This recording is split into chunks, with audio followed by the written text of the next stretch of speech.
Vishnu ശാലിനിയുടെ latest episode പ്രൊമോയിൽ ശാലിനിയും വിഷ്ണുവും പിറ്റേന്ന് ജോലിക്ക് പോകാനായിട്ട് ഇറങ്ങുന്നുണ്ട്. അന്നേരം ഭാമയാണെങ്കിൽ ഇവർക്ക് രണ്ടുപേർക്കും ബ്രേക്ക്ഫാസ്റ്റ് വിളമ്പുകയാണ്. അന്നേരം നല്ല മുളകരച്ച ചമ്മന്തിയാണ്, തേങ്ങാപ്പാൽ ഒഴിച്ചതാണ്, ഇഷ്ടപ്പെടും എന്ന് പറഞ്ഞ് ശാലിനിയുടെ പ്ലേറ്റിലേക്ക് ഇങ്ങനെ ദോശ വെച്ചിട്ട് ഇങ്ങനെ കറി വിളമ്പുകയാണ്. അന്നേരം വിഷ്ണു ഇതൊക്കെ കൊണ്ട് നോക്കിയിരിക്കുകയാണ്. ശാലിനിക്കാണെങ്കിൽ ഈ ഭാമയുടെ സ്നേഹത്തിന് മുന്നിലൊന്നും പറയാനും സാധിക്കില്ല, അങ്ങനെ ഇരിക്കുകയാണ്. അന്നേരം വിഷ്ണു കളിയാക്കുകയാണ്.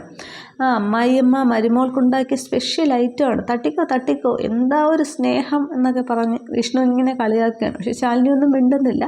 ഭാമയെ ഇങ്ങനെ നോക്കിയിരിക്കുകയാണ്. ഈ ഒരു സീനാണ് കാണിക്കുന്നത്. അതിനുശേഷം കുടുംബശ്രീ ഹോട്ടലിലേക്ക് ഒരാൾ എത്തുന്നുണ്ട്. അന്നേരം ശാരികയും ശാരദാമ്മയുമാണ് ഹോട്ടലിലുള്ളത്.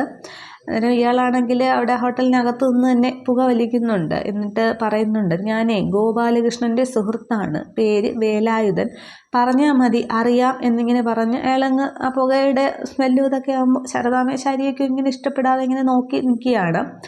അപ്പോൾ ഈ രണ്ട് സീനാണ് കാണിക്കുന്നത്. അപ്പോൾ ചിലപ്പോൾ ഇനി ഗോപാലകൃഷ്ണൻ ഈ വേലായുധൻ്റെ സഹായത്തോടു കൂടിയാണോ നസീറിൻ്റെ ആ ബോഡി എന്തെങ്കിലും ചെയ്തതെന്നോ, അതോ ഇനി നസീർ എവിടെയെങ്കിലും ജീവിച്ചിരിപ്പുണ്ടോ, അപകടം പറ്റി ഇനി മരണപ്പെട്ടിട്ടില്ലോ എന്നൊന്നും കാണിക്കുന്നില്ല.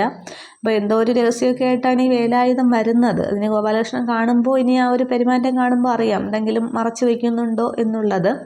അതൊക്കെ ഇനി അടുത്ത എപ്പിസോഡിലാണ്. പക്ഷേ ശ്യാമയും രോഹിത്തിനെയും കാണിക്കുന്നില്ല. പക്ഷേ ശ്യാമയാണെങ്കിൽ ഇഷ്ടപ്പെടാത്ത രീതി തന്നെയാണ് ശാലിനിയോടൊക്കെ.